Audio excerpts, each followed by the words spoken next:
আমরা সবাই শিক্ষক হচ্ছে আমাদের দেশের জন্য সবচেয়ে বড়, মানে আমরা সবাই শিক্ষাটা পাই শিক্ষকের কাছ থেকে, এবং তার কাছ থেকে আমরা সব ধরনের আদব কায়দা থেকে বলেন অথবা জীবনে উন্নতি বলেন, প্রত্যেকটা জায়গাতেই কিন্তু আমাদের শিক্ষকরা যা বলে, যা বুঝায়, এবং আমাদের কাছে শিক্ষক হচ্ছে একজন মডেল, এমন একজন মডেল যাকে আমরা চোখ বন্ধ করে বিশ্বাস করতে পারি, আমরা এগোতে পারি, আমরা ইন্সপিরেশন গুলো পাই, আমরা দিক নির্দেশনা গুলো পাই, এবং তারা তাদের জীবনের এটা অনেকে আমরা ছোটবেলা থেকে যখন শিক্ষক দিয়ে শুরু করি তখন শিক্ষক হয় আমাদের আদর্শ, এটা একটা বিষয়। এবং সেই জায়গায় যখন একজন শিক্ষককে আসলে এইভাবে অপমান লাঞ্ছিত করা হয় তখন আসলে এই জিনিসটা আমাদের অনুভূতিতে আসলে আঘাতটা আনে, আমাদের যে বিবেক সেই জায়গাটায় আঘাত আনে, আমাদের যে আদর্শ জায়গা থেকে আমরা এগোতে চাই, আমরা দেশ নিয়ে এগোতে চাই, সেই জায়গাতেও কিন্তু আঘাত আনে। আমার সবচেয়ে বড় বিষয় চিন্তাটা মানে প্রতিবাদের তো নানা ভাষা আছে, যেখানে আপনারা নিজেরাই কান ধরে পিছনে একটি বোর্ড রাখলেন, বললেন সরি স্যার, এই চিন্তাটা কিভাবে আপনাদের মধ্যে এলো যে এইভাবে প্রতিবাদ করবো আমরা সামাজিক নেটওয়ার্কে? সামাজিক নেটওয়ার্কের বিষয়টা হচ্ছে যখন আমরা আসলে সরি স্যার, এই জিনিসটা হচ্ছে আমরা আসলে এখানে শুধু একজন শিক্ষককে আসলে অপমান বা লাঞ্ছিত করা হয় নাই, আমাদের কাছে হচ্ছে যে এটা পুরো শিক্ষক সমাজের জন্য অপমানজনক হয়েছে। এবং যখন আমরা এটা শুরু করি আমরা তার কাছে আসলে ক্ষমা প্রার্থনা করেছি, কারণ আমরা আমাদের যেসব জায়গায় পার্লামেন্ট বা এডুকেশন সিস্টেম গুলো আমাদের যে জায়গাগুলোতে হচ্ছে ডেভেলপ করে যাচ্ছে, সেই জায়গাগুলোতে আমরা আসলে এখন পর্যন্ত শিক্ষকদের সেই মর্যাদা দিতে পারি নাই যেখানে আসলে রাখা উচিত আমাদের শিক্ষকদের। আপনারা আমি বলছি চিন্তার জায়গাটা আপনারা যদি বলেন, আপনি বলছেন আজ সকালে হঠাৎ করে কিভাবে এই চিন্তাটা আপনাদের মাথায় আসলো যেভাবে প্রতিবাদ করলো? প্রতিবাদটা হচ্ছে যেহেতু এটা দুই প্রায় সপ্তাহ হয়ে গেছে এবং আমরা এটা সোশ্যাল মিডিয়ার মাধ্যমেই পেয়েছি, এবং যেহেতু হচ্ছে শুধু একজন শিক্ষক না, আমরা যারা কখনো পড়াশোনা করেছি, আমরা যারা এগিয়েছি, অথবা আমরা যারা শিক্ষককে নিজেদের আদর্শ বলে মনে করি, তার কাছে আমাদের ক্ষমা প্রার্থনা করা উচিত। আমরা এজন্য মনে করেছি যে আমরা আসলে সেই জায়গাটা তাদেরকে জন্য দিতে পারি নাই, অথবা যে জায়গাটা, এবং আমরা এটার জন্য খুবই লজ্জিত যে আমরা এ ধরনের একজন পার্লামেন্ট সদস্যকে নির্বাচন করে পার্লামেন্টে বসাই যে কিনা একজন শিক্ষকের মূল্য বুঝে না।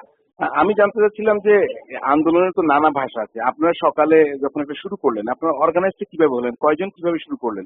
এখন তো লাখ লাখ ফেসবুক প্রোফাইল নানাভাবে পুরো জাতি যেন কান ধরে উঠবস করছে, মানে ক্ষমা চাচ্ছে।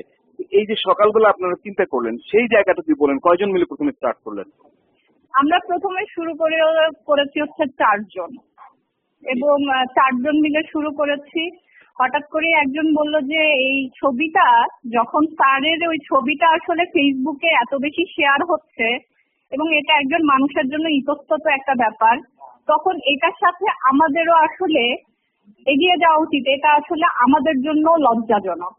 এবং যারা অনেক সময় ফেসবুকে এই ছবিগুলো এমনি ওপেনলি ব্যবহার করে যাচ্ছিল, তারাও হয়তোবা এই মানুষটাকে পরে গিয়ে বিভিন্নভাবে হেনস্থার মধ্যে পড়তে হবে।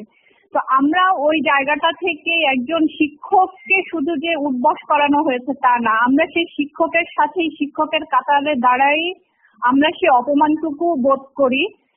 কাতার পর্যন্ত তো দাঁড়ানো সম্ভব না, কিন্তু একজন শিক্ষকের সাথে আমরা আমাদের ছাত্র ছাত্রী বা যাদের মধ্যে অতটুকু মূল্যবোধ কাজ করে, তারা প্রত্যেকে আমরা সেই শিক্ষকের সাথে দাঁড়াতে চাই। সেই চিন্তাটা থেকেই আসলে আমাদের এটা শুরু, যে এটা শুধু একজন শিক্ষকের জন্য অপমানজনক না, এটা প্রত্যেকটা মানুষের জন্য অপমানজনক। ওই জায়গাটা থেকেই হচ্ছে আমরা ইয়ে করেছি। এখন তো আমাদের বাংলাদেশে যারা ফেসবুক ব্যবহার করে এরকম হাজার হাজার, আমি বলবো লক্ষ ফেসবুক এতে ছড়িয়ে গেছে।